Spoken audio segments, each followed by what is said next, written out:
കഴിഞ്ഞ ഏകദേശം 32 വർഷമായിട്ട് ഞാനിവിടെ കൃഷി ചെയ്യുന്ന ഒരാളാണ്.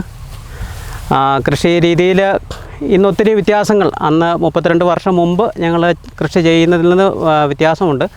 അന്ന് ഞങ്ങൾ ഏകദേശം ഒരു ജൂൺ ആരംഭത്തിൽ നെല്ല് വിതയ്ക്കുകയും ഒരു മാസത്തിനുള്ളിൽ അത് പറിച്ച് നാട്ടുകയും ചെയ്യാമായിരുന്നു. എന്നാൽ ഇന്ന് കാലാവസ്ഥയിൽ മഴ ഒത്തിരി മുന്നോട്ട് വന്നപ്പോൾ ഞങ്ങളിപ്പോൾ ഒരു ഒക്ടോബറിലൊക്കെയാണ് ഞാറ് പാവുകയും വിത്ത് പറിച്ച് നടുകയൊക്കെ ചെയ്യുന്നത്. ഇപ്പോൾ കൊയ്യുന്നതെന്ന് പറഞ്ഞിട്ടുണ്ടെങ്കിൽ ഈ സമയത്തായിരുന്നില്ല, നേരത്തെ കൊയ്തുകൊണ്ടിരുന്നൊരു സെപ്റ്റംബർ ഒക്ടോബറിലൊക്കെ കൊയ്യാൻ പറ്റുമായിരുന്നു. എന്നാൽ ഇപ്പോൾ ഇത് നവംബർ ഡിസംബർ വരെയായി മാറിയിട്ടുണ്ട്. മാത്രമല്ല ഇവിടുത്തെ ഒരു കാലാവസ്ഥയിലെ വ്യത്യാസം പറയുകയാണെങ്കിൽ അന്ന് ചെറുപ്പകാലങ്ങളിലൊന്ന് രാവിലെ നല്ല മഞ്ഞുണ്ടായിരുന്നു. ആളുകൾ പരസ്പരം കാണാൻ പറ്റാത്ത വിധത്തിൽ തന്നെ മഞ്ഞുണ്ടായിരുന്നു. എന്നാൽ ഇന്നങ്ങനെ മഞ്ഞില്ല. പിന്നെ മാത്രമല്ല ചൂടാണെങ്കിൽ ഒത്തിരി വർദ്ധിച്ചിട്ടുണ്ട്.